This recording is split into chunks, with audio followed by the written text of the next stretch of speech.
ನಮಸ್ಕಾರ ಕನ್ನಡ ಒನ್ಗೆ ಸ್ವಾಗತ. ನಾನು ಭಾಗ್ಯನಾರಾಯಣ ಬೊಗೋರ್ಪು. ದೆಹಲಿ ಚುನಾವಣೆಗಳು ಇನ್ನು 5 ದಿನ ಇದೆ ಅಷ್ಟೇ. ಫೆಬ್ರವರಿ 5ನೇ ತಾರೀಕು ಮತದಾನ, 8ನೇ ತಾರೀಕು ಫಲಿತಾಂಶ. ಕೊನೆ ಹಂತದಲ್ಲಿ ಬಿಜೆಪಿ, ನಾನು ಹೇಳಿದ್ದೆ ನಿಮಗೆ ಮೊದಲೇ ಈ ಹಿಂದಿನ ವಿಡಿಯೋಗಳಲ್ಲಿ, ಬಿಜೆಪಿಗೆ ದೆಹಲಿಯನ್ನು ಗೆಲ್ಲಲೇಬೇಕು ಅನ್ನುವಂತಹ ಹಠ ಇದೆ. ಯಾಕೆಂದರೆ ಅದು ರಾಜಧಾನಿ. ತಮ್ಮ ಮೂಗಿನ ಕೆಳಗೆ ಇರುವಂತಹ ಪ್ರದೇಶವನ್ನು ಅವರು ಗೆಲ್ಲೋದಕ್ಕೆ ಸಾಧ್ಯ ಆಗ್ತಿಲ್ಲ. ಅದು ದೊಡ್ಡ ಅವಮಾನವಾಗಿದೆ. ಹಾಗಾಗಿ ಈ ಬಾರಿ ಏನಾದರೂ ಮಾಡಿ ಹುಕ್ಕರ್ ಕ್ರುಕ್, ಏನಾದರೂ ತಂತ್ರ ಕುತಂತ್ರ ಷಡ್ಯಂತ್ರ ಆಪರೇಷನ್ ಏನು ಬೇಕಾದ್ರೂ ಮಾಡ್ತಾರೆ, ಅಲ್ಲಿ ಅಧಿಕಾರಕ್ಕೆ ಬರುವ ಎಲ್ಲ ಪ್ರಯತ್ನ ಮಾಡ್ತಾರೆ ಅಂತ ಈಗ ಅದಕ್ಕೆ ಒಂದು ಚಾಲನೆಯನ್ನು ಕೊಟ್ಟಿದ್ದಾರೆ. ದೊಡ್ಡ ಚಾಲನೆ, ದೊಡ್ಡ ಆಪರೇಷನ್ ನಡೆದಿದೆ. ಆಮ್ ಆದ್ಮಿ ಪಕ್ಷದ 7 ಸಿಟ್ಟಿಂಗ್ MLAs, 7 ಶಾಸಕರು, ಹಾಲಿ ಶಾಸಕರು ಆಮ್ ಆದ್ಮಿ ಪಕ್ಷಕ್ಕೆ ರಾಜೀನಾಮೆ ಕೊಟ್ಟಿದ್ದಾರೆ. ತಮ್ಮ MLA ಸ್ಥಾನಕ್ಕೆ ರಾಜೀನಾಮೆ ಕೊಟ್ಟಿದ್ದಾರೆ. ಪ್ಲಸ್ ಅವರ ರಾಜೀನಾಮೆಯಲ್ಲಿ ಹೇಳ್ತಾರೆ, ಈ ಸರ್ಕಾರದ ಮೇಲೆ ನಮ್ಮ ನಂಬಿಕೆ ಇಲ್ಲ, ಕೇಜ್ರಿವಾಲ್ ಮೇಲೆ ನಮಗೆ ನಂಬಿಕೆ ಇಲ್ಲ, ಹಾಗಾಗಿ ಪಕ್ಷ ಮತ್ತು MLA ಸ್ಥಾನವನ್ನು ಬಿಡ್ತಾ ಇದ್ದೀವಿ ಅಂತ ಅವರು ರಾಜೀನಾಮೆಗಳನ್ನು ಸಲ್ಲಿಸಿದ್ದಾರೆ.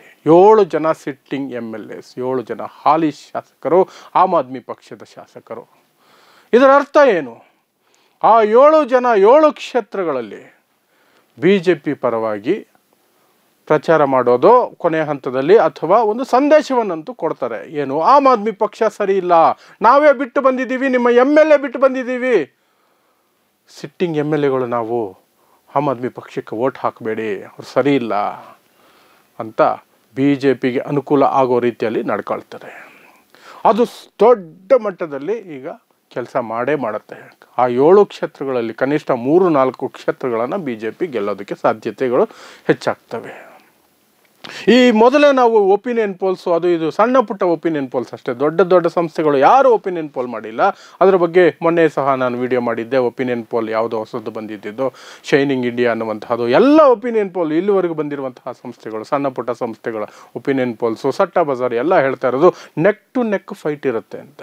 ಅಂತಹ ಸಂದರ್ಭದಲ್ಲಿ ಈ ಥರ 7 ಜನ ಸಿಟ್ಟಿಂಗ್ MLAಗಳು, ಹಾಲಿ ಶಾಸಕರು ಪಕ್ಷ ಬಿಟ್ಟು ತಮ್ಮ ಸ್ಥಾನಕ್ಕೆ ರಾಜೀನಾಮೆ ಕೊಟ್ಟು ಹೋಗ್ತಾರೆ ಅಂದರೆ ಅದು ಆಮ್ ಆದ್ಮಿ ಪಕ್ಷಕ್ಕೆ ನುಂಗಲಾರದ ತುತ್ತೆ ಆಗತ್ತೆ. ಹೇಗಾದರೂ ಮಾಡಿ ದೆಹಲಿ ಗೆಲ್ಲಲೇಬೇಕು, ಆಮ್ ಆದ್ಮಿ ಪಕ್ಷವನ್ನು ಸೋಲಿಸಲೇಬೇಕು ಅನ್ನೋದು ಅವರ ಹಠ. ಈ ಕಡೆ ಕಾಂಗ್ರೆಸ್ ಸ್ವಲ್ಪ ಅಲ್ಪಸಂಖ್ಯಾತರು, ದಲಿತರ ಓಟುಗಳನ್ನು ಹೆಚ್ಚಿಗೆ ಮಾಡ್ಕೊಂಡ್ಬಿಟ್ರೆ ಆಮ್ ಆದ್ಮಿ ಪಕ್ಷವನ್ನು ಮಟ್ಟ ಹಾಕೋದು ಗ್ಯಾರಂಟಿ. ಇನ್ನೊಂದು ಅಂದರೆ ಬಿಜೆಪಿಗೆ ಮೆಜಾರಿಟಿ ಬೇಕು ಅಂತಲೇ ಏನಿಲ್ಲ. ಮೆಜಾರಿಟಿ ಹತ್ತಿರ ಬಂದರೆ ಸಾಕು, 5 ಸೀಟ್ ಕಡಿಮೆ, 4 ಸೀಟ್ ಕಡಿಮೆ, 6 ಸೀಟ್ ಕಡಿಮೆ ಅಂದರೆ ಅದು ಆಪರೇಷನ್ ಮಾಡಿಬಿಡುತ್ತೆ. ಯಾವುದೋ ಒಂದು ಪಕ್ಷದಿಂದ ಒಡೆದು ಹೊರಗಡೆ ತಗೊಂಬರುತ್ತೆ. ಅದು ಆಮ್ ಆದ್ಮಿ ಪಕ್ಷನೇ ಒಡೆಯುತ್ತೆ ಈ ಬಾರಿ. ಅದಕ್ಕೆ ಅನುಮಾನನೇ ಬೇಕಾಗಿಲ್ಲ. 30 ದಾಟಿದ್ರೆ 36 ಮ್ಯಾಜಿಕ್ ನಂಬರ್, 70 ಸೀಟ್ ಇರೋ ದೆಹಲಿಯಲ್ಲಿ 36 ಮ್ಯಾಜಿಕ್ ನಂಬರ್. ಬಿಜೆಪಿಗೆ ಏನಾದರೂ 30 ಸೀಟ್ ಬಂದರೆ ಗ್ಯಾರಂಟಿ ಅವರು ಸರ್ಕಾರ ರಚನೆ ಮಾಡ್ತಾರೆ. ಅಪ್ಪಿ ತಪ್ಪಿ ಹೇಗೋ ಒಂದು ಮಾಡಿ ಆಮ್ ಆದ್ಮಿ ಪಕ್ಷದವರು ಏನಾದರೂ ಸರ್ಕಾರ ರಚನೆ ಮಾಡೇ ಬಿಟ್ರು 6 ತಿಂಗಳ ಅವಧಿಯಲ್ಲಿ ಅದನ್ನು ಹೇಗಾದರೂ ಮಾಡಿ ಉರುಳಿಸ್ತಾರೆ. ಬಿಜೆಪಿಗೆ 20-25 ಒಳಗಡೆ ಸೀಟು ಬಂದರೆ ಸರಿ, ಏನು ಮಾಡಲಿಕ್ಕಾಗಲ್ಲ, ಸುಮ್ಮನಿರ್ತಾರೆ. ಆಮ್ ಆದ್ಮಿ ಪಕ್ಷಕ್ಕೆ 40-45 ಮೇಲೆ ಬಂದರೆ ಸರಿ, ಇಲ್ಲ ಅಂದರೆ 6 ತಿಂಗಳ ಮೇಲೆ ಉಳಿಯಲ್ಲ. ಇದು ದೆಹಲಿಯಲ್ಲಿ ಈಗ ನಡೀತಾ ಇರುವಂತಹ ಲೇಟೆಸ್ಟ್ ಬೆಳವಣಿಗೆ. 7 ಜನ ಹಾಲಿ ಶಾಸಕರು, 7 ಸಿಟ್ಟಿಂಗ್ MLAs ಪಕ್ಷಕ್ಕೆ, ತಮ್ಮ ಶಾಸಕ ಸ್ಥಾನಕ್ಕೆ ರಾಜೀನಾಮೆಯನ್ನು ಘೋಷಣೆ ಮಾಡಿದ್ದಾರೆ. ಇನ್ನು ಈ ಕಡೆ ಬರೋದಾದರೆ ಇಂಡಿಯಾ ಒಕ್ಕೂಟದಲ್ಲಿ ದೊಡ್ಡ ಬಿರುಕಾಗಿದೆ ದೆಹಲಿಯಲ್ಲಿ. ಯಾಕೆಂದರೆ ಕೇಜ್ರಿವಾಲ್ ಪರವಾಗಿ ಮಮತಾ ಬ್ಯಾನರ್ಜಿ ಪಕ್ಷದಿಂದ ಶತ್ರುಘ್ನ ಸಿನ್ಹಾ ಅವರು MP ಈಗ ವೆಸ್ಟ್ ಬೆಂಗಾಲಲ್ಲಿ, ಅವರು ಬಂದು ಕೇಜ್ರಿವಾಲ್ ಪರ, ಆಮ್ ಆದ್ಮಿ ಪಕ್ಷದ ಪರ ಅಲ್ಲಿ ಮತಯಾಚನೆ ಮಾಡ್ತಿದ್ದಾರೆ. SP ಕಡೆಯಿಂದ ಅಖಿಲೇಶ್ ಯಾದವ್ ನಿನ್ನೆ ರೋಡ್ ಶೋ ಮಾಡಿದ್ರು ಆಮ್ ಆದ್ಮಿ ಪಕ್ಷದ ಪರವಾಗಿ. ಎಲ್ಲವೂ ಸಹ ಕಾಂಗ್ರೆಸ್ ವಿರುದ್ಧ ಅನ್ನೋ ರೀತಿಯಲ್ಲಿ ಬಿಂಬಿಸಲಾಗ್ತಿದೆ ಅಥವಾ ನೋಡಲಾಗ್ತಿದೆ. ಹಾಗೆ ನೋಡಬೇಕು ಸಹ. ಯಾಕೆಂದರೆ ಇಂಡಿಯಾ ಮೈತ್ರಿಕೂಟದ ಒಳಗೆ ಇರುವಂತಹ 2 ಪಕ್ಷಗಳು, ಆಮ್ ಆದ್ಮಿ ಪಕ್ಷ ಮತ್ತು ಕಾಂಗ್ರೆಸ್ ಪಕ್ಷ, ಇವೆರಡು ಒಂದು ಫೈಟಲ್ಲಿ ನಿಂತ್ಕೊಂಡಾಗ ಬೇರೆ ಪಕ್ಷಗಳು ತಟಸ್ಥವಾಗಿರಬೇಕಾಗಿತ್ತು. ಆದರೆ ಬೇರೆ ಪಕ್ಷಗಳು ಆಮ್ ಆದ್ಮಿ ಪಕ್ಷಕ್ಕೆ ಸಪೋರ್ಟ್ ಮಾಡ್ತಿರೋದು, ಕಾಂಗ್ರೆಸ್ ವಿರುದ್ಧ ಪ್ರಚಾರ ಮಾಡ್ತಿರೋದು ಇಂಡಿಯಾ ಮೈತ್ರಿಕೂಟದಲ್ಲಿ ಬಿರುಕನ್ನು ಎತ್ತಿ ತೋರಿಸುತ್ತೆ.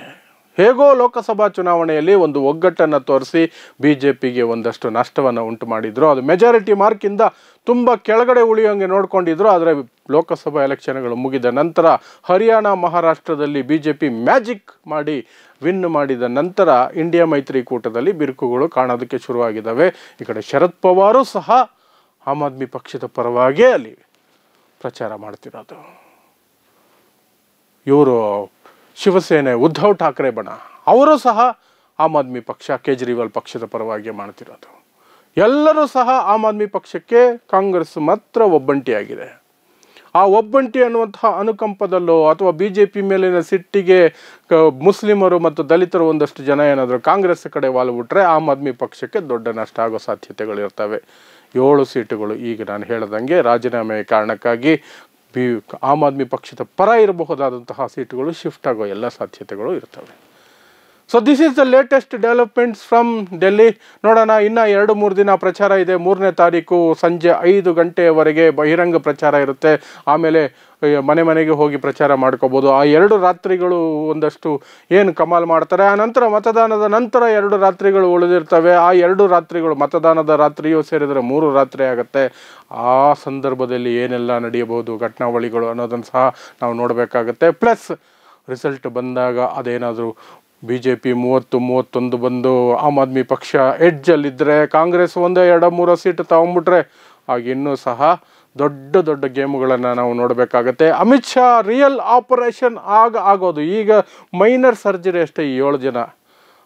ಮೇಜರ್ ಸರ್ಜರಿ 8ನೇ ತಾರೀಕು ಫಲಿತಾಂಶ ಬಂದ ನಂತರ BJP ಏನಾದರೂ 30ರ ಟಚ್ ಮಾಡ್ಕೊಂಬಿಟ್ರೆ ಆಗ ಇರುತ್ತೆ. ನೋಡೋಣ ಏನಾಗುತ್ತೆ ಅಂತ. ನೋಡ್ತಾ ಇರಿ ಸಮಾಜಕ್ಕಾಗಿ ಕನ್ನಡ 1 ನ್ಯೂಸ್. ನಮಸ್ಕಾರ.